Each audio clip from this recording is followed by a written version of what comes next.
أعوذ بالله من الشيطان الرجيم. بسم الله الرحمن الرحيم. فوجد عبدا من عبادنا آتيناه رحمة من عندنا وعلمناه من لدنا علما. قال له موسى هل أتبعك على أن تعلمني مما علمت رشدا؟ قال إنك لن تستطيع معي صبرا. وكيف تصبر على ما لم تحط به خبرا؟ قال ستجدني إن شاء الله صابرا ولا أعصي لك أمرا. قال فإن اتبعتني فلا تسألني عن شيء حتى أحدث لك منه ذكرا. فانطلقا حتى إذا ركبا في السفينة خرقها قال أخرقتها لتغرق أهلها لقد جئت شيئا إمرا. قال ألم أقل إنك لن تستطيع معي صبرا. قال لا تؤاخذني بما نسيت ولا ترهقني من أمري عسرا فانطلقا حتى إذا لقيا غلاما فقتله قال أقتلت نفسا زكية بغير نفس لقد جئت شيئا نكرا. قال ألم أقل لك إنك لن تستطيع معي صبرا. قال إن سألتك عن شيء بعدها فلا تصاحبني قد بلغت من لدني عذرا. فانطلقا حتى إذا أتيا أهل قرية استطعما أهلها فأبوا أن يضيفوهما فوجدا فيها جدارا يريد أن ينقض فأقامه. قال لو شئت لاتخذت عليه أجرا. قال هذا فراق بيني وبينك سأنبئك بتأويل ما لم تستطع عليه صبرا. أما السفينة فكانت لمساكين يعملون في البحر فأردت أن أعيبها وكان وراءهم ملك يأخذ كل سفينة غصبا. وأما الغلام فكان أبواه مؤمنين فخشينا أن يرهقهما طغيانا وكفرا فأردنا أن يبدلهما ربهما خيرا منه زكاة وأقرب رحما. وأما الجدار فكان لغلامين يتيمين في المدينة وكان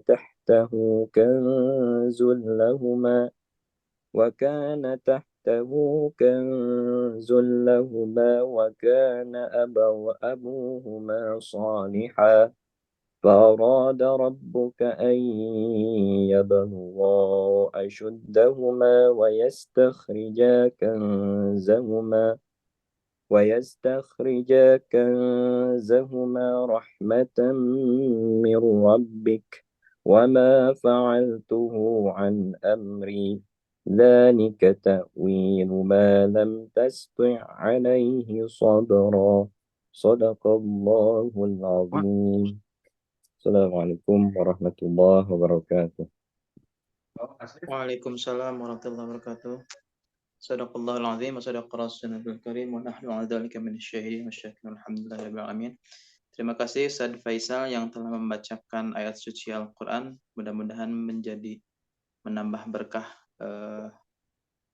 kumpulan ini, PSBB ini. Untuk selanjutnya langsung saja mungkin materi di hari ke-6 materi dari buku The Power of Syukur dengan judul Takdir Allah Selalu Terbaik. Silakan kepada Ustaz Zainul Rafiq untuk bisa menyampaikan materinya. Terima kasih. Bismillahirrahmanirrahim. Alhamdulillah bi ni'matihi tatimmus shalihat. Allahumma salli ala Muhammad wa ala ali sayyidina Muhammad wa ya rabbi shrah li sadri wa yassir li amri wa hlul 'uqdatan min lisani yafqahu qawli. Amma ba'du. Hadirin para guru kesepuhan, para peserta, sahabat-sahabat sekalian, peserta PSBB The Power of Syukur. Alhamdulillah wa syukru ala ni'amillah. Pada pertemuan kali ini kita membahas satu subjudul dari buku The Power of Syukur yang disampaikan oleh Ustadz Hendi tadi, bahwa semua takdir Allah itu adalah yang terbaik. Jadi tidak ada takdir yang tidak baik sehingga tidak kita umpat, kita tidak salahkan, kemudian kita hanya bisa ridho dan menerima apa yang terjadi. Karena kita yakin bahwa itulah yang terbaik. Ibu, Bapak, sahabat-sahabat sekalian, kemarin kita berawal dari bicara tentang sebuah energi yang harus kita yakini dan ada di dalam diri kita. Kemudian bagaimana energi itu harus kita rawat dengan cara terus-menerus diadakan sehingga bertambah kebaikan-kebaikan kepada kita. Tapi juga ingat bahwa energi itu diperdayakan oleh musuh kita, yaitu iblis ataupun setan dari bangsa jin. Nah, kemudian kita ketahui seperti apa jin setan menarik, mengarahkan, ataupun juga membuat kita memperdayakan kita. Mulai dari mengoyak tujuan utama yaitu Shiratal Mustaqim. Dan yang kedua adalah kemarin kita berbicara tentang bagaimana mereka selalu mengarahkan, menarasikan bahwa sesuatu hal yang kecil itu selalu muncul. Padahal yang besar selalu tidak kita apresiasi. Nah, selesai dari energi sama bagaimana kita mengarahkannya, kita kembalikan kepada relnya. Kita pun dalam bergerak itu harus tahu ada mekanismenya, bahwa rel ini ataupun ketentuan ini yang merupakan sebuah aturan yang Allah bakukan dan Allah ciptakan. Ini konsep ini ada di Lauhil Mahfuz. Jadi Allah Subhanahu wa taala ciptakan cara hidup ini di Lauhil Mahfuz. Namun untuk kemudian bisa terejawantahkan dalam kehidupan keseharian, Allah kasih contohnya. Contohnya adalah Allah ciptakan sosok manusia yang sifat-sifatnya sama dengan kita. Disebut dengan al-a'rad al-basyariyah. A'rad basyariyah yang sifat ihsan di Rasulullah itu adalah bahwa Rasul itu manusia. Kemudian Rasul itu manusia, berarti kita pun bisa menjalankan konsep yang Allah simpan di Lauhil Mahfuz itu. Karena kata Allah, kalau konsep ini digunakan, maka lan tadillu abadan. Agar hidup kita sesuai dengan engineer-nya yang membuatnya, maka kita harus lihat contohnya, yaitu Rasulullah. Dan itu membuktikan bahwa Rasulullah itu telah menjalankan tugas Allah untuk mengimplementasikan nilai-nilai yang ada di Lauhil Mahfuz bisa terjelma dalam peradaban manusia. Nah, Rasulullah itu betul-betul menjadi buku manual. Nah, kalau Syekh Mutawalli Asy'arawi menggambarkan seperti seorang engineer, seorang insinyur membuat handphone, kemudian kita tidak tahu basic ilmu tentang elektronik, kita tidak tahu basic tentang hardware, software dalam komputer yang ditarik ke teknologi teknologi Android misalkan. Tidak usah risau. Kenapa? Karena di dalamnya perusahaan itu menyimpan yang disebut dengan buku manual. Begitupun TV, radio, semuanya. Termasuk kendaraan kita yang dibuat, itu cara-cara aturan-aturan ataupun juga cara-cara menjalankannya itu tuntunannya ada, yaitu buku manual itu. Dan buku manual dari produk kita, yaitu manusia, adalah Al-Quran, kata Syekh Mutawalli Asy'arawi. Jadi kalau kita hidup yang konsepnya ada di dalam Al-Quran, dan konsep Al-Quran itu merupakan konsep yang Allah ciptakan dari Lauhul Mahfuz, dan kita tidak jalankan, dan kita tidak laksanakan, itu sama dengan seorang engineer membuat aturan main berjalannya produk, misalkan produk motor itu dituliskan di dalam buku manualnya harus diisi dengan satu cairan minyak yang disebut dengan bensin. Tapi karena Anda punya sendiri, kemudian berpikir sendiri, bensin lagi mahal, yang murah adalah solar. Kemudian Anda isikan solar karena semuanya sama bensin, semua minyak. Kemudian apa yang terjadi ketika harusnya dia menggunakan bensin, tapi diisi dengan solar? Meleduk, rusak. Begitupun hidup kita. Kalau hidup kita harusnya sesuai dengan Al-Quran, tapi digantikan dengan konsep lain, konsep manusia ataupun konsep inspirasi lain selain dari Allah, maka hidupnya meleduk. Maka hidupnya tidak akan baik. Kenapa? Karena tidak sesuai dengan peruntukannya.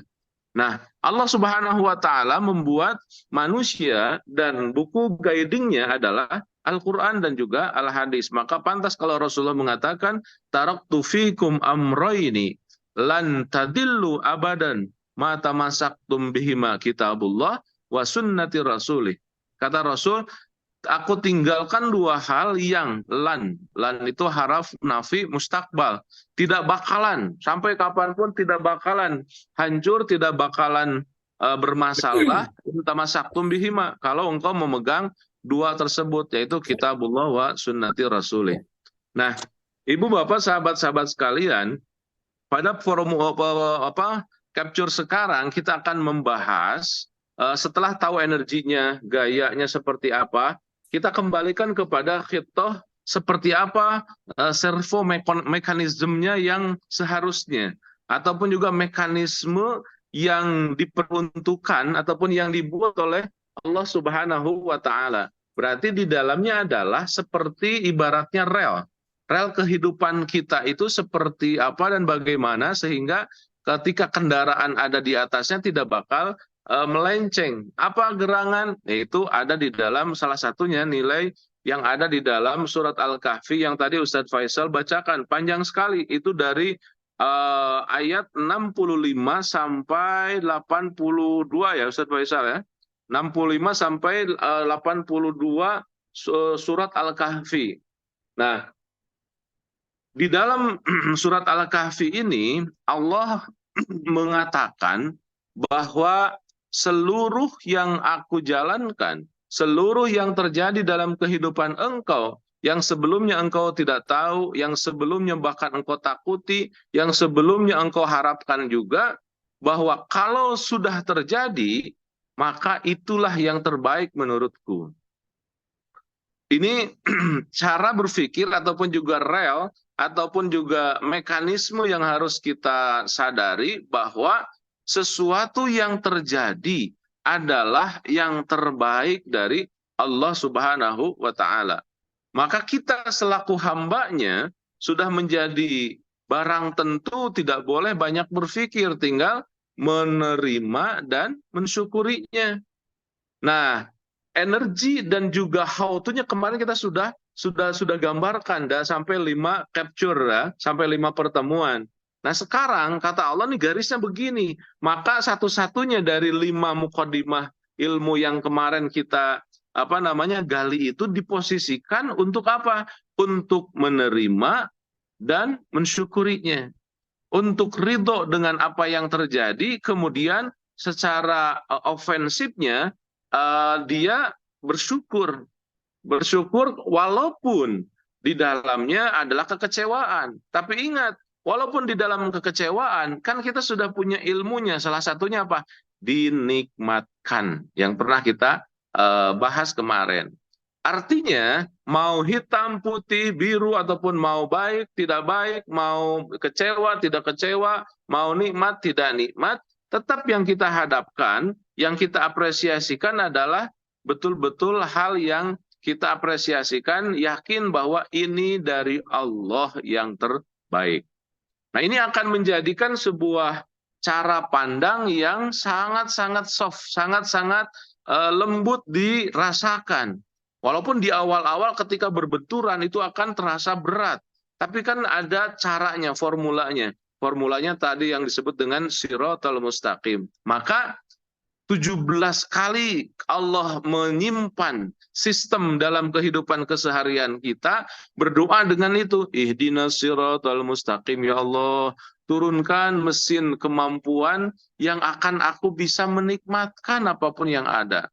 Semakin kita bisa menikmatkan yang ada, maka semakin kita bisa menerima dan juga mensyukuri apapun yang terjadi dalam seluruh kehidupan keseharian kita.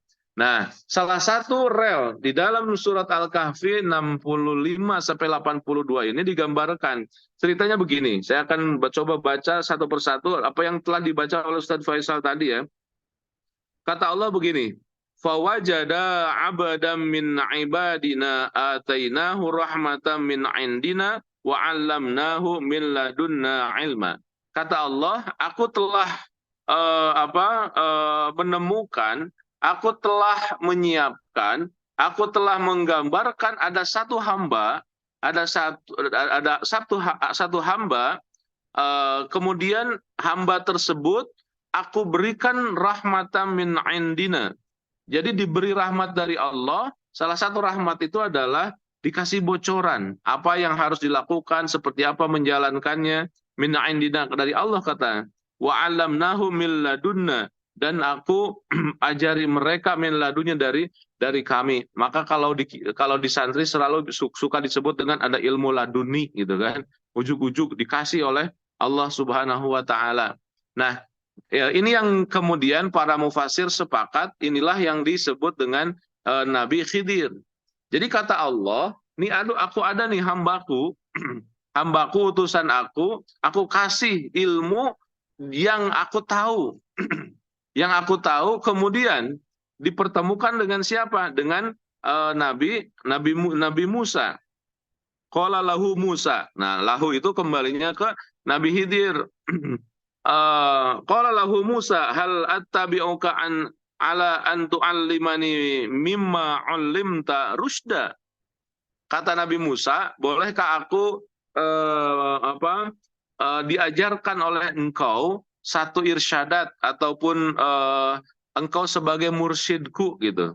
Dalam surat lain digambarkan tentang penjelasan cerita ini. Jadi Nabi Musa itu berjalan di sisi pantai ditemani oleh Yusha bin Nun. Yusha bin Nun itu sahabat Nabi Musa. Kemudian kata Nabi Musa, aku ini merasa aku yang paling pintar. Tapi kata Allah, enggak, ada hamba aku yang lebih suci, ada hamba aku yang lebih baik dan lebih luar biasa dari engkau Musa. Dan engkau coba cari ilmunya dari dia. Nah, kata Nabi Musa kemudian, hal attabi'uka ala an tu'allimani mimma 'allimta rusyda, apakah boleh enggak sih Kang aku ngikutin engkau agar aku mendapatkan irsyadat ataupun arahan-arahan dari engkau. Nah, sebelum bertemu Nabi Musa itu digambarkan mencari-carinya sampai jauh sekali. Kemudian Nabi Musa bermimpi dan disampaikan kepada Yusha bin Nun. Kata Musa gini, kata Nabi Musa ke Yusha, kalau nanti ada sesuatu hal yang aneh, kasih tahu ya. Kenapa memang disitulah akan ada hamba Allah yang namanya Nabi Khidir. Kemudian karena capek tertidur, kemudian Yusa bin Nun itu melihat ada yang ganjil, yaitu ikan berjalan. Ih, kunaon itu ikan teh di darat, kemudian joget gitu kan, lari-lari. Kemudian lep tidur, jalan udah lama. Pas udah lama, Yusa bin Nun bilang kepada Nabi Musa, ya Musa, aku lupa. Tadi tuh ada yang aneh. Apa? Ada ikan lompat katanya. Padahal ikan kan di air. Wah, disitulah sebenarnya Nabi Khidir ada. Akhirnya balik lagi itu Nabi Musa dan Yusa bin Nun. Di kata Yusa, nah di tempat ini tadi ada yang aneh-aneh itu.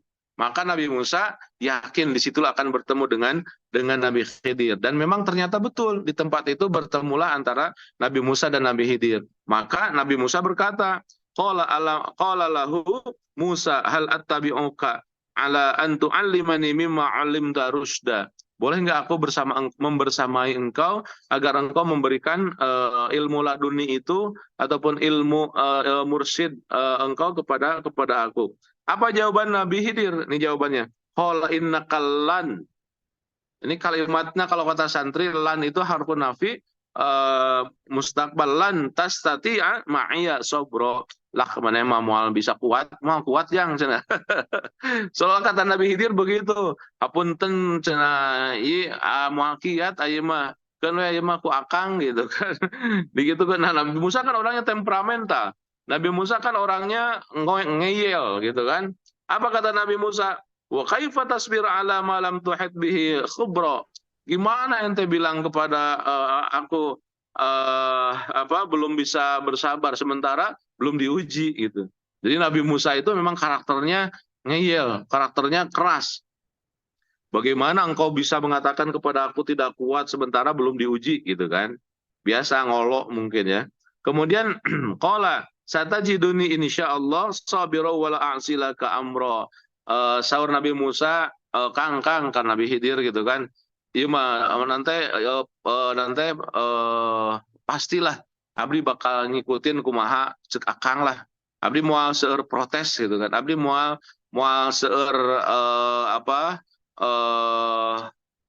neko-neko. Pokoknya abdi mah bade kumaha akang we ngan hiji we naon nitip abdi hoyong ngiring. Sahur Nabi Musa. Pasti aku bakal mengikutinya. Kemudian qala fa in taba'atani fala tas'alni an syai'in hatta uhditsa laka minhu dzikra. Oke lah kalau kata Nabi Khidir, kata Nabi Musa begitu, kata Nabi Khidir, oke lah kalau engkau ingin mengarah ataupun juga sesuai dengan arahanku, boleh. Aku akan terima sebagai murid lah mungkin gitu ya. Kemudian diceritakanlah dalam surat Al-Kahfi tadi, fantolako hatta idza rokiba fis safinati kharaqaha. Nah, ini pelajaran pertama.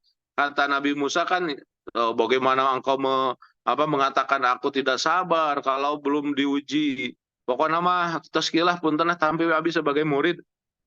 Yuk jalan sasarangan. Kata Nabi Khidir, oke, lamun gitu tong protes sampai nanti aku akan sampaikan sebabnya. Yuk, ayeuna mah jalan sareng akang, seolah-olah gitu kata Nabi Khidir teh. Tapi syaratna tong seueur protes. Cicing we, engke terakhir ya pasti ku akang diwartoskeun kenapa terjadi seperti itu. Kenapa? Karena Allah Subhanahu wa taala udah kasih tahu. Jadi Allah tidak kasih tahu kepada siapapun kecuali kepada Nabi Khidir. Nah, Ibu Bapak sahabat-sahabat sekalian, inilah yang sebenarnya inti dari kehidupan kita. Kenapa? Allah tidak kasih. Allah belum kasih tahu bahwa ini yang terjadi dan ini yang terbaik. Dan inilah yang memompa kehidupan seseorang untuk terus bekerja keras. Inilah yang menyebabkan kenapa kita harus bekerja keras tanpa kenal lelah. Karena Allah tidak kasih tahu. Jadi kalau Allah sudah kasih tahu, selesai semua kehidupan. Kalau misalkan ini yang terbaik, kemudian semuanya tidak ada ketentuan-ketentuan itu sudah dikasih tahu oleh Allah kepada kita. Hidup ini tidak akan dinamis. Mau rame, Mau rame kenapa? Karena sudah dikasih bocoran. Nah, energi ketidaktahuan kita dengan takdir Allah inilah akan menjadikan bedanya mana orang yang beriman kepada Allah, mana yang enggak. Kalau semua orang seperti Nabi Khidir, selesai semuanya. Tidak akan pasea, tidak akan bermasalah, tidak akan malas, tidak akan melakukan perdebatan ataupun juga pertentangan. Nah, karena Allah simpan ilmu ini, maka haruslah kita melakukan banyak hal. Nah, inilah yang pembedanya antara kaum Jabariyah dan juga kaum Qadariyah. Kita tidak berada di kubu Qadariyah yang menerima semuanya bahwa selesailah kita nggak usah bekerja, ataupun juga kaum Jabariyah yang semuanya berpikir untuk kita. Kita mau berada di Ahlus Sunnah wal Jamaah, berada di tengah-tengah, ummatan wasaton, umat yang ada di tengah-tengah yang tidak terlalu pasrah dan juga tidak terlalu ngeyel. Jadi kita harus hidup ini di tengah-tengah. Hidup ini adalah wasatiyah, dan itu yang kemudian diistilahkan dengan moderat, orang-orang yang berada di jalur tengah, siger tengah kalau kata para ulama. Kemudian kata ini kuncinya, kata Nabi Khidir, qala fa ini taba'atani fala tas'alni, tong naroskeun, tong protes ala syai'in hatta uhditha, sampai aku akan ceritakan kepada engkau minhu dzikron. Oke, kata Nabi Musa. Jadi kuncinya sesuatu itu dikasih kepada Nabi Khidir. Nabi Musa tidak dikasih karena levelnya di bawah Nabi Khidir. Kemudian ceritanya, fantolaqo hatta idza raqiba fis safinati kharaqaha. Nah, kemudian berjalanlah Nabi Khidir dan Nabi Musa. Kemudian setelah itu berlayar di perahu. Kemudian setelah berlayar, itu perahu kan punya orang, punya nelayan, kharaqaha. Kemudian dihancurkan, dibolongan oleh Nabi Khidir. Qala akhraqtaha litughriqa ahlaha. Nah, di situ langsung protes itu Nabi Musa. Akhraqtaha litughriqa ahlaha. Khidir, engkau menghancurkan sampan itu, perahu itu untuk menghancurkan ahlaha, orang yang punyanya. Engkau bikin rugi itu Khidir, dihancurkan mobilnya, berarti tidak bisa bergerak orang yang punya mobil itu. Itu protesan siapa? Nabi Musa. Itu kan benar kata Nabi Khidir, Nabi Musa mah ataupun orang secara keseluruhan tara kuat sok loba protes. Laqad jita syai'an imro'ah, kan benar ya Khidir, kata Nabi Musa. Apa kata Nabi Khidir? Qala alam aqul innaka lan tastati'a ma'iya sabra. Tuhnya cek urang ge maneh mah teu bisa sabar. Itu kata Nabi Khidir. Kemudian apa kata Nabi Musa? Qala la tu'akhidni bima nasitu wa la tarhiqni min amri usra. Aduh, hilap cenah Kang. Nya benernya abi teh protes wae cenah, ada kebiasaan saya protes kitu. Hampuntenlah cenah sakali ieu mah tong dihukum, hilap gitu kan. Nah, kemudian itu sudah diingatkan yang pertama. Yang kedua, fantolako, kemudian berjalan lagi ke jalan lain, ceritanya di pantai. Kata idza laqiya ghulaman faqatalahu qala aqtalta nafsan zakiyatan bighairi nafsin. Berjalan lagi kemudian ketemu ada anak kecil. Anak kecil itu dibunuh, diambil nyawanya oleh Nabi Khidir. Lupa lagi itu Nabi Musa. Kemudian kata Nabi Musa apa? Qala aqtalta nafsan zakiyatan bighairi nafsin. Kunaon ente make ngabunuh eta budak anu pinter, kemudian tidak berdosa, bighairi nafsin, dengan sengaja, tidak ada penyebabnya. Kunaon ente make dipaehan, karunya bapaknya, karunya ibunya, karunya, banyak protes lah. Laqad jita syai'an nukra. Ente mah cenah teu bener gitu kan, kata Nabi Musa. Apa kata Nabi Khidir? Qala alam aqul an laka innaka lan tastati'a ma'iya sabra. Tah anu kadua cenah. Cek urang ge nya maneh mah teu bisa sabar. Apa kata Nabi Musa? Qala in sa'altuka an syai'in ba'daha fala tushibni. Aduh ampun hilap cenah. Ampun punten. Ayeuna mah geus we cenah lamun urang kitu-kitu deui geus tinggalkeun le urang cenah hampura memang urang teu kuat. Qad balagta min ladunni udhuran. Hapunten cenah Kang. Aduh abi teh nya hilap wae geuningan protes wae. Lanjut. Fantolaqo, kemudian berjalan lagi lah itu Nabi Khidir dan Nabi Musa.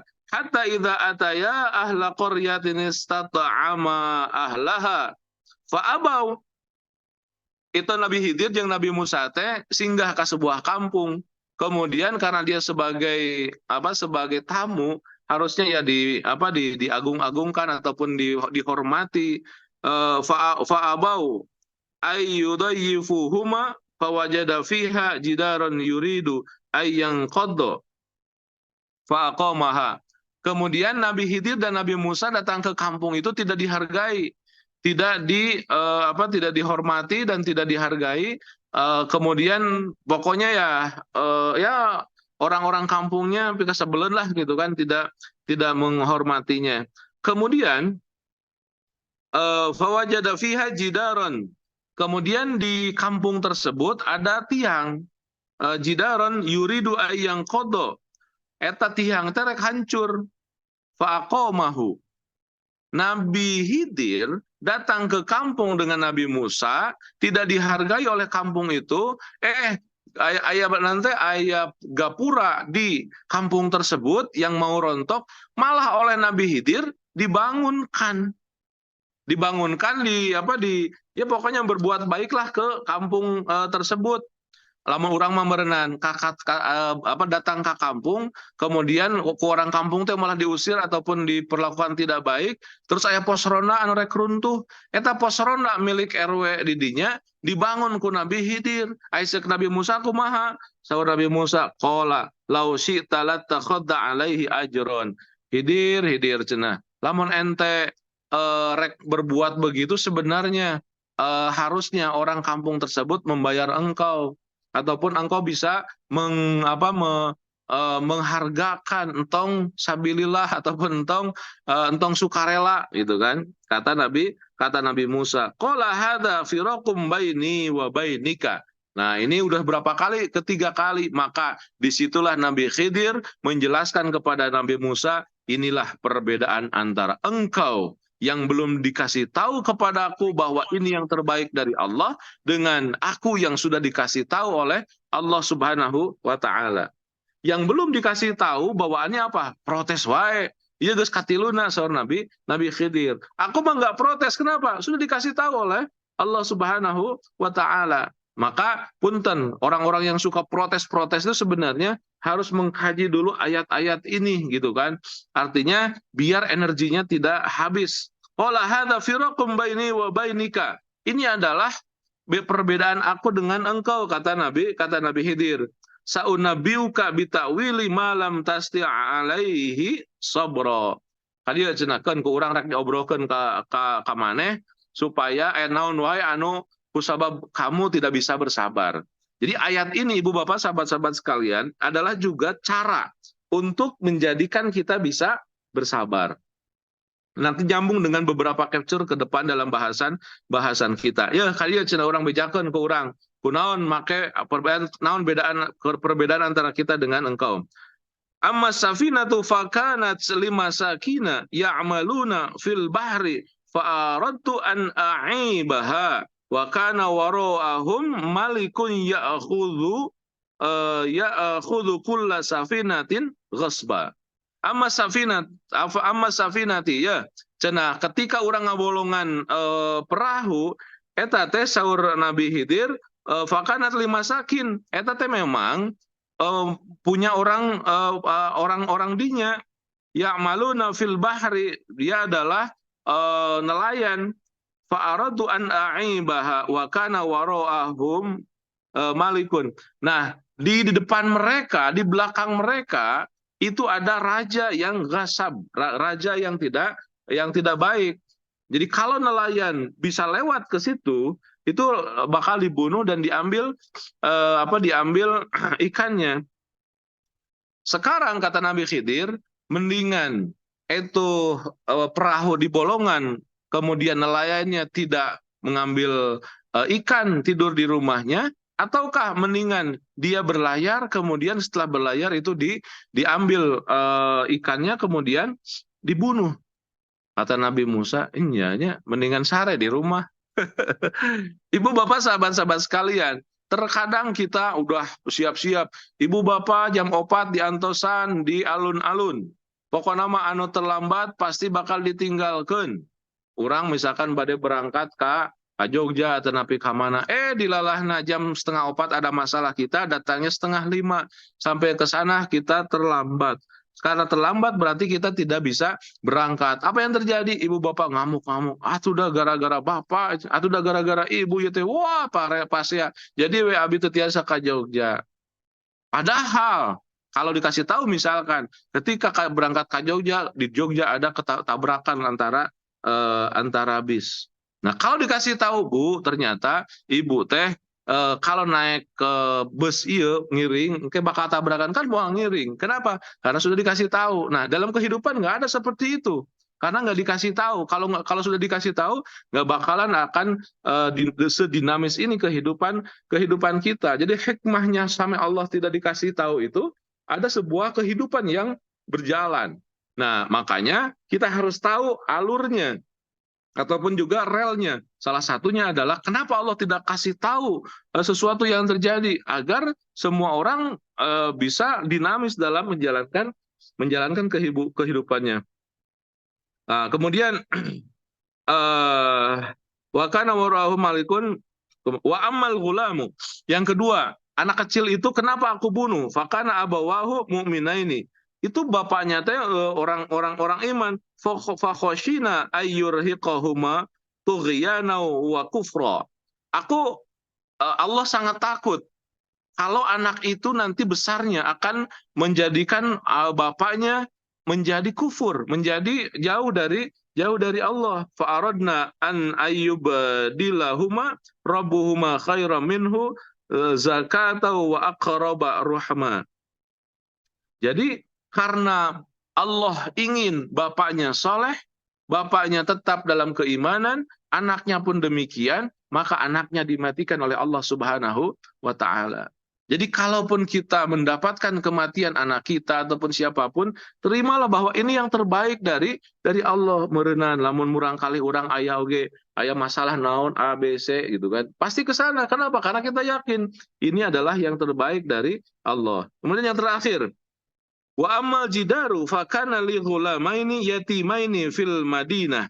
Atau adapun kenapa aku membangun gerbong gapura tadi, bahwa itu ternyata dimiliki oleh dua anak kecil yang yatim, yang bapaknya sudah meninggal di kota tersebut. Wa kana tahtahu kanzul lahuma. Di bawah di bawah gerbang tersebut ada mutiara milik anak kecil itu.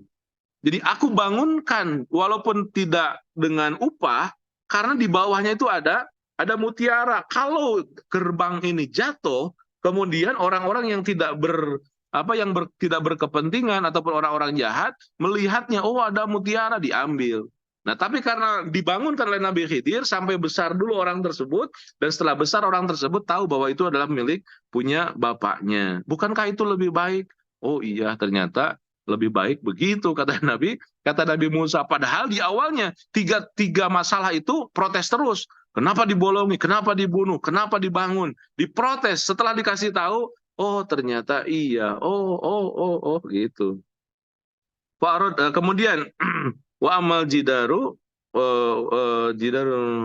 wa kana tahtu kansul lahum wa kana abuhuma sholihan fa arada ayyubarkallahu asyhadu.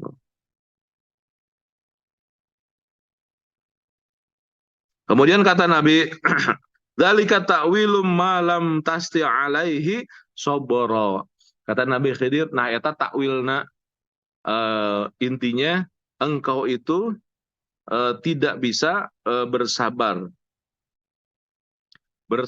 atas apapun yang terjadi yang Allah telah berikan kepadaku. Ayat 65 sampai 82 di dalam surat Al-Kahfi. Ibu bapak sahabat-sahabat sekalian, ayat panjang ini menggambarkan kepada kita bahwa sesuatu itu yang terjadi adalah sangat-sangat harus kita yakini yang terbaik dari Allah. Yang terbaik dari Allah yang kita hadapi. Nah, ini yang diatur oleh Allah dan ini yang terbaik. Jadi dua hal yang harus kita siapkan, dua hal yang harus kita perhatikan ketika kita menghadapi takdir, menghadapi sesuatu. Pertama adalah ini Allah yang mengatur. Ini skenario Allah. Yang kedua, ini yang terbaik dari Allah. Kalau dua ini sudah ada dalam setiap pensikapan kita, selesai hidup kita. Fokus kita tinggal bersyukur, berbahagia, menikmati kehidupan kita dengan nyaman, dengan bahagia, dengan santai, dengan tentram. Nggak bakal gerasak-gerusuk, nggak bakal sikut kiri, sikut kanan. Nggak bakal kalau bisnis itu nggak bakal kita masuk di dalam yang disebut dengan red ocean strategi. Kita selalu masuk di dalam zona yang blue ocean strategi, yaitu samudra yang damai, tenang, nyaman. Ketika ada pertentangan, ketika ada masalah-masalah, dia selalu berusaha untuk senantiasa nyaman. Kenapa? Karena ini yang terbaik. Dan ini yang diaturkan oleh Allah Subhanahu wa Ta'ala. Kalaupun, kenapa Rasulullah menggambarkan bahwa di antara sifat yang baik itu la taghdab, jangan marah, karena untuk apa marah? Misalkan kita dicabok atau dipukul, sudah terjadi, kita dicabok ataupun dipukul dan kita tidak bisa melerainya karena ujug-ujug misalkan marah ataupun juga sakit hati, nggak usah. Kenapa? Sudah terjadi, ya sudahlah, nggak apa-apa. Kemudian yang kita yakini adalah orang tersebut nyabok ke kita adalah diatur oleh Allah. Artinya yang terjadi itu memang Allah tahu. Nah, gambaran yang lebih baiknya adalah kita berpikir bahwa Allah sedang meminjam orang tersebut untuk menjadikan kita, apakah kita bisa bersabar, bisa tetap syukur ataukah tidak. Jadi tidak langsung melihat orangnya, yang dilihat adalah that behind case tersebut. Zat yang menggerakkan sesuatu itu di belakangnya, yaitu Allah. Maka ma'iyah kita dengan Allah, dalam istilah tauhid itu, ma'iyah kita dengan Allah itu ditopang dari pemahaman yang tadi, bahwa seluruhnya itu dalam hidup kita diatur oleh Allah Subhanahu wa Ta'ala. Dan pemahaman yang kedua, bukan hanya diatur oleh Allah, aturan yang terjadi sama kita ini adalah yang terbaik. Yang terbaik dari Allah Subhanahu wa Ta'ala. Kita teh bobogohan misalkan 1, 2, 3, kunaon jadi katilu, itu yang terbaik dari Allah. Mungkin kalau kanu kahiji mah bakal kieu, bakal kitu gitu kan. Kunaon yang lama sekarang misalkan kita berhadapan dengan yang ini yang terbaik dari Allah Subhanahu wa Ta'ala. Maka kita akan merasakan betapa indahnya, betapa seluruh kehidupan kita adalah keindahan dan kebaikan-kebaikan. Kalaupun kita diserempet, diarahkan ke suasana kita tidak nyaman, dihina, dibully, ataupun juga difitnah sampai kita tenang. Kenapa? Itu pun diketahui oleh Allah Subhanahu wa Ta'ala kalau sudah terjadi. Maka hidup kita tidak akan marah menyalahkan orang, tidak akan sakit hati, dan juga tidak akan marah-marah. Dia selalu fokus, alhamdulillah, alhamdulillah, alhamdulillah. Alhamdulillahi ala kulli hal. Ya Allah, segala sesuatu memang aku bisa mengapresiasi dengan rasa kesyukuran. Nah, Ibu Bapak, sahabat-sahabat sekalian, itulah bahasan kita pada hari ini, yaitu membahas bahwa seluruh yang terjadi ini adalah yang betul-betul yang terbaik dari Allah Subhanahu wa taala. Pun ketika kita berat menerimanya, ketika kita kecewa, harus ada dalam posisi yang sangat-sangat kecewa menerimanya karena tidak sesuai dengan ekspektasi kita masalah. Tapi kita harus yakin bahwa inilah yang terbaik dari Allah Subhanahu wa taala. Ibu dan Bapak, menerima suasana seperti itu memang berat. Dan salah satu upaya kita untuk sampai pada suasana itu adalah kegiatan kita yang disebut dengan PSBB. Bagaimana tiap hari Ibu dan Bapak dipaksa, diarahkan oleh admin untuk menuliskan minimal 10 yang bisa kita syukuri. Itu salah satu di antara cara agar kita terus fokus kepada beberapa nilai-nilai yang sudah kita gambarkan sejak dari awal. Maka saya mewakili kawan-kawan tim panitia di PSBB memohon maaf yang setinggi-tingginya kepada Ibu dan Bapak, sahabat-sahabat sekalian, kalau setiap hari tolong paksakan mengirimkan minimal 10 hal yang bisa disyukuri. Aduh, kamari mah abi cenah sibuk pisan teu tiasa teu naon hari ini kirimkan.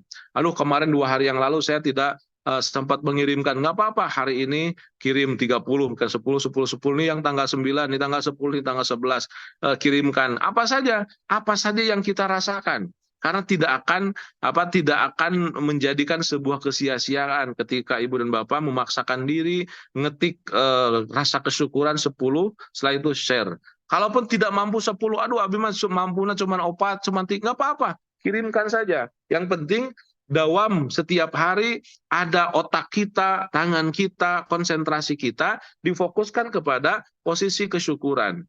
Ini memang kadang terasa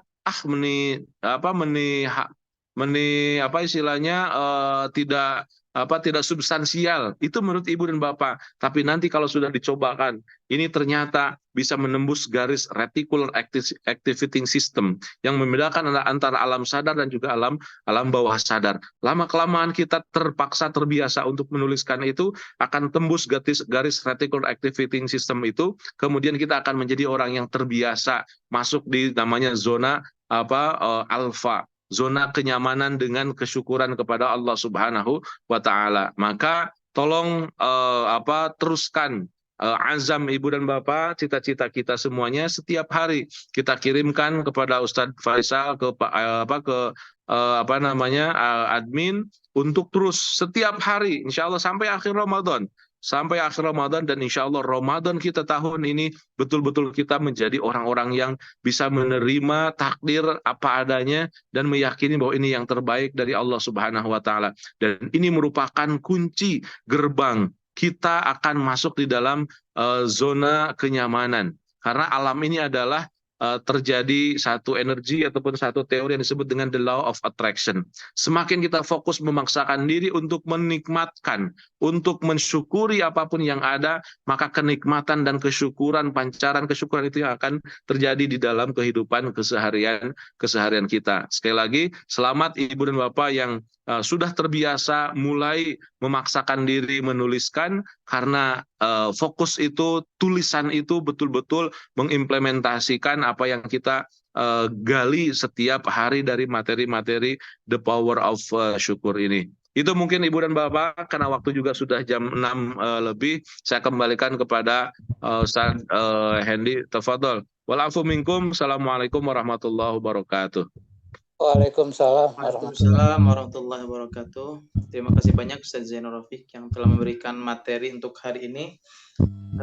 Ada beberapa poin yang saya catat tadi. Jadi mungkin untuk cara mensikapi apabila terjadi masalah, kita yakinkan bahwa ini skenario terbaik dari Allah. Kemudian ini yang terbaik dari Allah. Alhamdulillah. Mungkin dari Bapak Ibu ada yang mau menyampaikan pertanyaan atau pernyataan, boleh. Alhamdulillah di sini masih ada 19 peserta. Assalamualaikum. Yang tetap bergabung. Waalaikumsalam warahmatullahi wabarakatuh. Mangga Haji. Alhamdulillah. Dari materi ini dipayunkeun doa raditu billahi robba wabil islami dina wabil ya warasulah. Jadi konteks materi terkait karena doa eta panginten.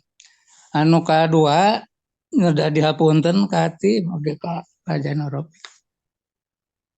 Kalau buat memang pelatihan melaporkan 10 kesyukuran sangat tertarik dina periode ayeuna kalabat tertunda anu kali apunten insyaallah untuk Ajab, Pak Haji. salah jeung Masya Allah eta semua apapun yang terbaik dari Allah itu pasti ya. Nanging aya nu menggelitik tadi penjelasan udah rinci tapi nu menggelitik teh sejauh mana supaya bisa menerima apa itu yang terbaik dan untuk kebaikan kita sendiri. Allah telah menawarkan seperti itu. Pencipta kita yang terbaik dan kita diciptakan yang terbaik juga. Tapanginten dina ikhtiari track mana intinya diyakini bahwa itu baik dan buruk. Ikhtiar kita dimaksimalkan untuk mencapai yang terbaik di endnya. Versi manusiawi denger pangintennya sami sadayana oge nu terbaik teh sakoyong urang. Tah eta panginten masalah.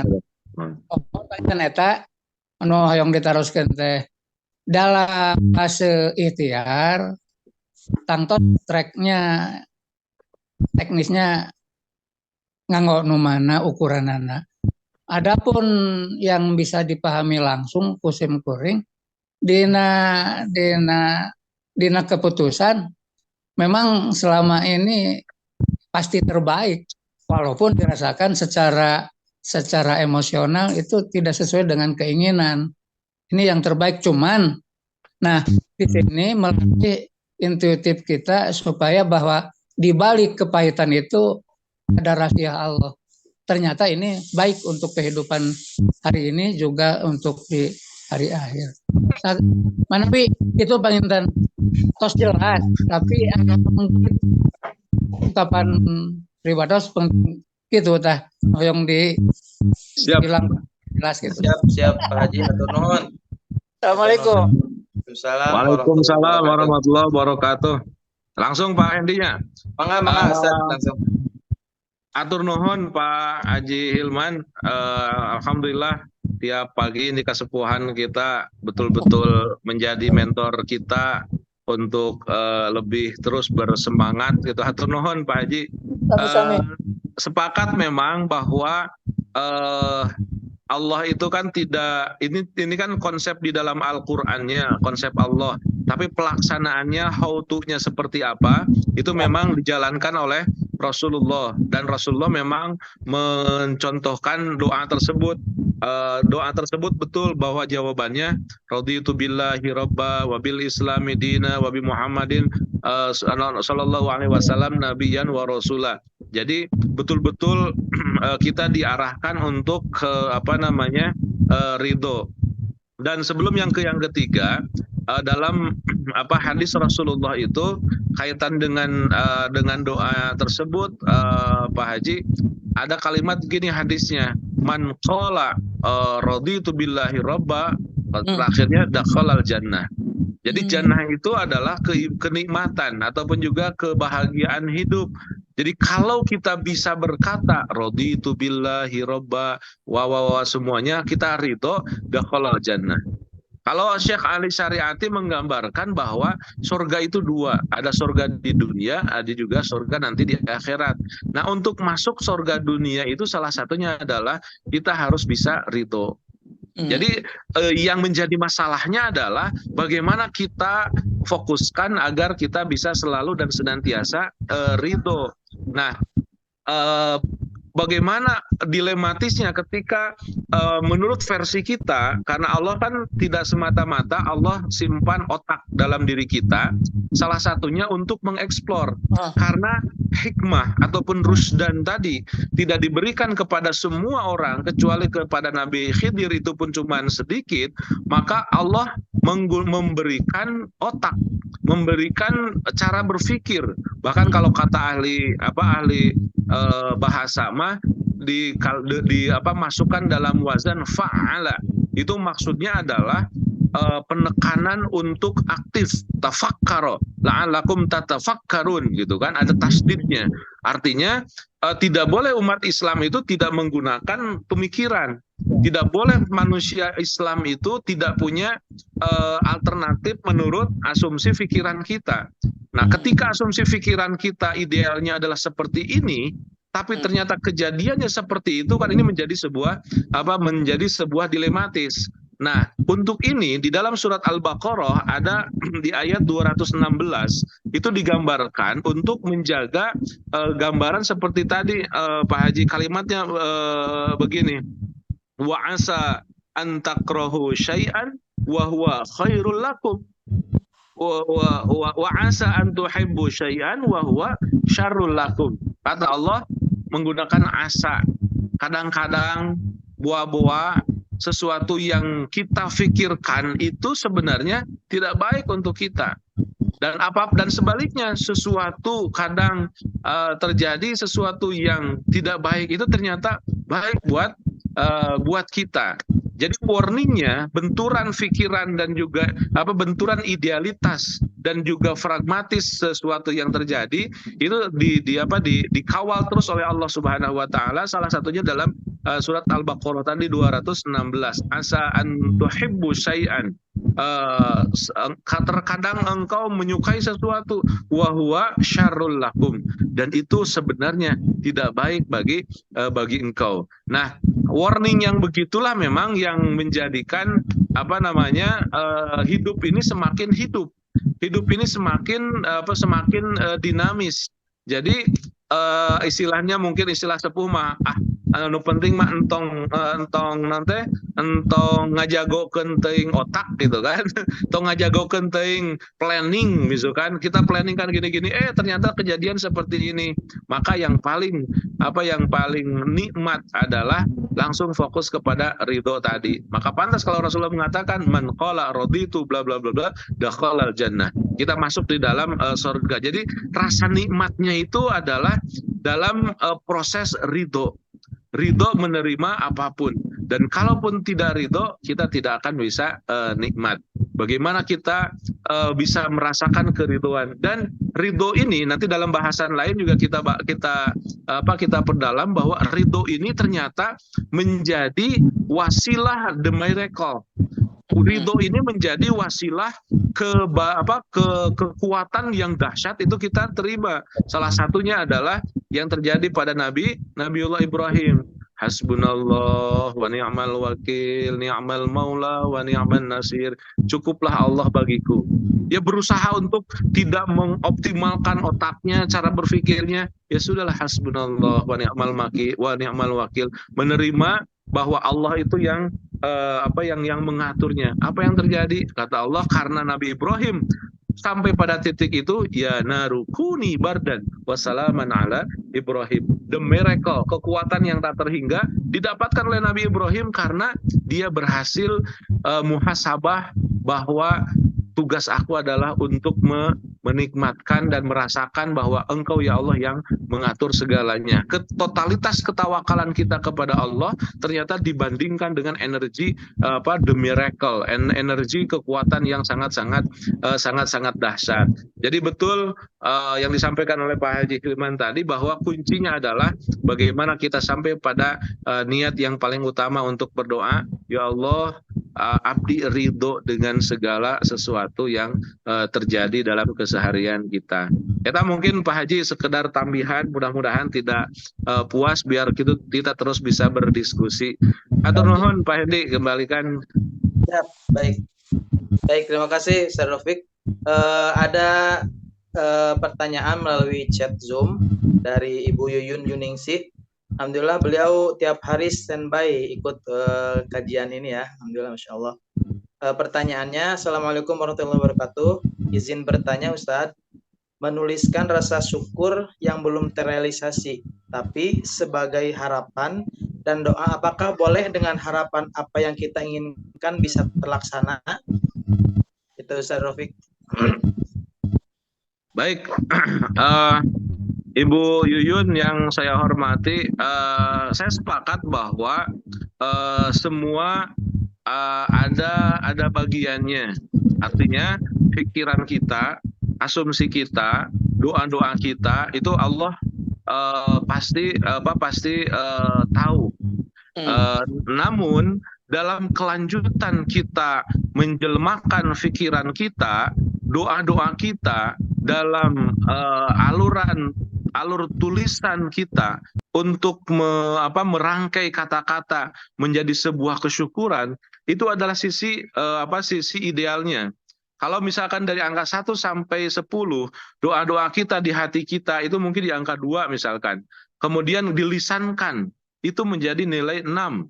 Kemudian dituliskan, itu menjadi nilai 8 ataupun juga 10. Maka saya tetap akan berusaha untuk mengarahkan bahwa di dalam menulis itu ada keajaiban. Di dalam menuliskan itu ada jadi energi energi kuantum ini, kalau dalam teorinya Rhonda Byrne itu, alam ini kan bersekongkol menjelmakan apa yang kita pikirkan. Kita pikirkan yang dari perasaan, kemudian kita narasikan dalam sebuah tulisan, maka law of attraction-nya, tarikannya itu akan luar biasa. Kalau misalkan sekedar alhamdulillah saya sekarang diberikan kesehatan oleh Allah Subhanahu wa taala. Energi itu kan energi positif. Tapi ketika kita datang hal yang jelek, aduh, kok jadi begini ya? Kok dia orangnya begitu ya? Harusnya kan begini-begini. Ini energi negatif, energi positif dan energi negatif ada, itu akan bertaruh. Tapi kalau energi positif itu kemudian kita ikat dalam sebuah tulisan, otomatis lebih baik, lebih bagus. Artinya, kalau ada energi negatif tadi kan nggak mungkin kita tulis. Kita tulis misalkan, ini teh begini karena karena tetangga saya begini kan nggak mungkin ditulis.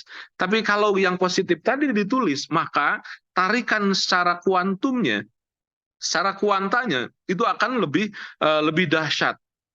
Maka kalau guru saya pernah bilang, setiap orang yang menulis mesti dia sudah membaca. Tapi tidak setiap orang yang membaca itu melanjutkan dengan menulis. Maka saya harapkan semuanya kita terus bersemangat, salah satunya untuk menuliskan. Di dalam pembukaan buku The Power of Syukur ini, saya pernah gambarkan Bu Yuyun.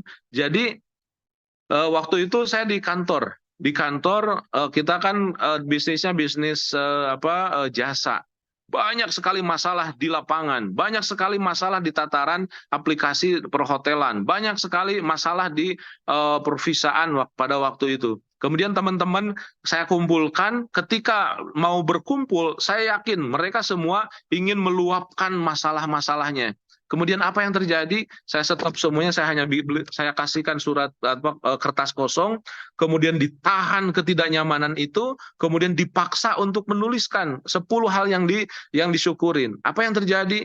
Itu jam 9 kita nulis, jam 1 sudah kita mendapatkan banyak solusi dari masalah-masalah yang kita rasakan. Dan saya merasakannya, bahwa solusi dan kemudahan-kemudahan itu datang dari Allah Subhanahu wa taala, salah satunya karena kita menajamkan. Saat kita sama antara energi negatif dan energi positif, kita fokus kepada hal yang positif. Ternyata endingnya adalah hal yang positif yang kita bersamaan dengannya. Artinya menuliskan itu adalah sesuatu hal yang menambah keajaiban dalam kehidupan keseharian kita. Mungkin kalau kita lagi masih muda dulu gitu kan, kita pernah punya buku diari gitu kan. Kita nuliskan apa yang terjadi setelah menuliskan. Hati itu jadi plong. Hati itu jadi perasaan nyaman karena apa? Karena tertuangnya energi-energi yang ada dalam pikiran dan juga secara kuantum masuk di dalam rentetan tulisan-tulisan kita. Itu mungkin Bu Yun yang bisa saya sampaikan. Intinya saya ingin mensupport terus bahwa mari kita teruskan tulisan-tulisan itu, mari kita tuliskan apa yang kita pikirkan, terutama yang positif. Dan saya tidak setuju dengan langkah-langkah yang membuat kita tidak nyaman, seperti misalkan dulu ataupun sekarang masih ada apa enggak dalam tabung gas yang kecil itu ada tulisan gas orang miskin gitu kan. Itu bahaya sekali. Gas ada tulisan orang miskin kan ya? Iya, Atau betul. subsidi orang miskin. Itu yang paling saya hindari. Ketika saya ke dapur misalkan, kalau ada itu cepat ganti. Kenapa? Itu menjadi daya tarik. Berarti kita akan ataupun ingin menarik kemiskinan dalam dapur kita, dalam kehidupan kita. Harusnya kita apresiasikan sesuatu hal yang positif, termasuk, mohon maaf, saya sepakat dengan kawan-kawan yang yang melabelkan yang namanya rumah sakit itu tidak baik. Yang bagus adalah harusnya rumah Sehat. Jadi kalau rumah sakit memang orangnya sakit semuanya. Tapi coba ganti rumah sehat, mesti sehat semuanya. Itu salah satu implementasi dari the law of attraction. Itu dalam jelmaannya disebut dengan the law of wood, the power of wood, kekuatan kata. Kekuatan kata itu juga menarik sesuatu, maka hati-hati sekali dengan kata-kata. Ke anak kita misalkan, beleguk meneh mah gitu kan. Walaupun kita tidak sadar, walaupun kita itu akan jadi beleguk anaknya. Kamu tuh kok begini, kamu kok nakal, kamu jangan keluar dari kata-kata kita. Kenapa? Karena melabelkan. Walaupun kita kesel ke orang tersebut, maka kita kan nu geulis, nu kasep, nu soleh gitu kan. Itu mengolah energi yang kita tarik dengan apresiasi hal-hal yang negatif. Jadi ada energi di dalam menuliskan, dalam menarik sesuatu, apalagi dalam yang kita narasikan dengan tulisan-tulisan kita. Hatur nuhun Kang Hendi. Siap, sami-sami Ustaz. Mudah-mudahan belum puas Ibu Yuyun. Mudah-mudahan biar nanti bisa terus ikut kajian seperti ini. Mungkin dari yang lain ada yang mau ada pertanyaan atau pernyataan? Acung, Pak Awang, siap. Tes. Hadir, Ustaz Arif. Oke. Ada yang mau disampaikan? Assalamualaikum warahmatullahi wabarakatuh, Ustaz. Waalaikumsalam warahmatullahi wabarakatuh. Nih saya terakhir di Malaysia. Betul. Ya, Masya Allah masih di Malaysia ya. Ustaz, Ana mau bertanya ini perihal tentang, saya suka teringat dengan pernyataan Syekh Abdul Qadir Al-Jailani yang berkata, dan bahagialah orang yang selalu menerima takdir. Menunggu setiap pelaku pemegang takdir beramal sesuai takdir, berjalan dengan bersama takdir, dan tidak mengingkari nikmat yang telah ditakdirkan oleh Allah Subhanahu wa Ta'ala. Sedikit saja Ustaz, mungkin mau bertanya tentang perihal apakah doa bisa mengubah takdir secara terinci mungkin Ustaz, mungkin untuk menambah wawasan lagi menurut pendapat pangarsa tentang doa bisa merubah takdir mungkin Ustaz. Itu saja mungkin Ustaz, sedikit aja. Siap. Wilujeng orang Malaysia. Atur nuhun Ustaz Arif, maka silakan Ustaz Rafiq langsung bisa ditanggapi. Baik Ustaz, terima kasih bahwa takdir itu apakah bisa dirubah. Kalau versinya kita yang kita bahasakan dari tadi, karena kita tidak dikasih tahu mana yang terjadi dari Allah Subhanahu wa Ta'ala, maka 100% saya mengatakan, saya setuju dengan spirit bahwa takdir itu harus kita rubah. Kenapa? Karena kan kita tidak tahu apa yang ditakdirkan ke kita. Karena kita tidak tahu, berarti kita harus menyampaikan keinginan kita itu takdir kita itu sesuai dengan yang kita inginkan.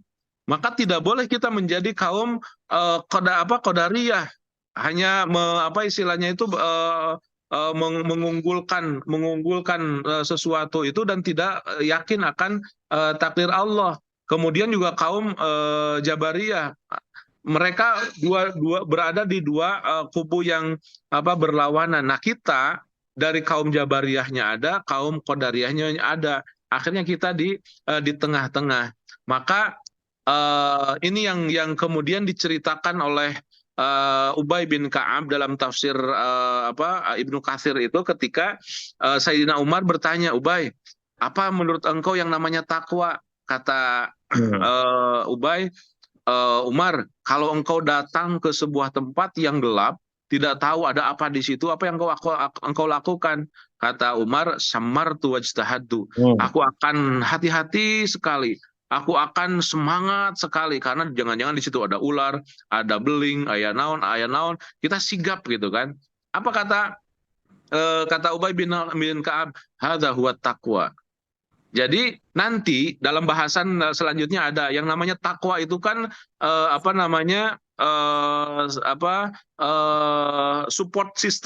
supporting system dari kehidupan kita. Dalam kondisi seperti itu, takwa itu bukan diam menerima saja, tidak, tapi samartu wajtahadtu.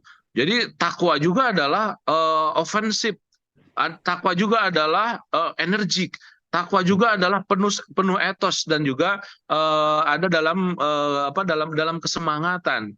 Nah, kenapa begitu? Karena memang dari awal tadi kita ini kan nggak seperti Nabi Khidir, kecuali kalau oleh Allah dikasih dan diposisikan sebagai Nabi Khidir, udah tinggal diem saja, nggak usah ini kan, karena tinggal ngikutin saja menjalankan. Tapi karena Allah tidak ngasih tahu blueprint dari kehidupan kita, maka kita harus yakin dengan dengan kata-kata Allah yang lainnya yang disampaikan juga lewat Rasulullah, apa? Al-du'a'u silahul mu'minin. Bahwa doa itu adalah senjata yang paling ampuh bagi kita. Maka kalau bagi kita, bagusnya seluruh takdir kita tergantung doa kita. Kenapa? Karena kita jangan memposisikan sebagai Tuhan yang sudah memposisikan sesuatu gitu kan. Maka kata Allah, ad-du'a'u silahul mu'minin, otomatis kita harus berdoa. Ya Allah, saya pengen begini, ya Allah pengen begini, pengen begini. Itulah yang kita terus kejar, sehingga betul-betul bahwa doa kita itu totalitas. Tapi ketika sudah terjadi, nah barulah masuk ke pemikiran yang tadi yang diceritakan di dalam surat Al-Kahfi, sama juga di dalam Al-Baqarah. Artinya badul juhdinya kita, semangatnya, spiritnya kita totalitas. Tapi ingat, ketika sudah terjadi, ketika sudah dalam tataran praksisnya, kita pun yakin bahwa Allah ada dan Allah yang mengaturnya. Tapi kalaupun kita diam, Allah juga murka. Kita harus bergerak. Kalimatnya kan, innallaha la yughayyiru ma biqaumin hatta yughayyiru ma bi anfusihim. Itu ditakar antara kemampuan untuk diam, ridho dengan yang terjadi itu setelah kita berusaha, dan juga spirit untuk terus berusaha dalam kondisi totalitas gitu kan, tidak setengah-setengah. Itu mungkin Ustadz, terima kasih. Hatur nuhun. Kembalikan ke Ustadz Hendy. Siap. Alhamdulillah. Waktu menunjukkan pukul 6.30. Alhamdulillah. Mungkin ada yang mau disampaikan lagi atau cukup? Cekap ya. Alhamdulillah. Mungkin ada pengumuman sedikit dari admin PSBB. Insya Allah selalu mengingatkan agar mengirimkan 10 poin kesyukuran setiap hari, dan insya Allah besok akan ada pengumuman dan reward kepada peserta yang tiap hari rajin mengirimkan 10 poin kesyukuran. Insya Allah besok akan diumumkan siapa yang dapat rewardnya. Insya Allah nanti dapat buku ya, buku The Power of Syukur. Barang siapa yang rajin tiap hari mengirimkan. Ayah hadiah umroh tuh. Hadiah umroh, penak di Jeddah insya Allah. Dan kepada peserta yang aktif di Zoom juga, insya Allah besok akan ada pengumuman dari admin dan akan mendapatkan reward juga, insya Allah. Mungkin untuk hari ini dicukupkan sekian. Mudah-mudahan Ya. apa yang disampaikan, apa yang kita dapatkan hari ini menjadi kebaikan buat kita semua. Langsung saja mungkin ya untuk doa kafaratul majlis. Subhanakallahumma Subhanakallahumma bihamdika. bihamdika asyhadu an la ilaha illa anta astaghfiruka wa atubu ilaik. Hatur nuhun. Wassalamualaikum warahmatullahi wabarakatuh. Waalaikumsalam warahmatullahi wabarakatuh.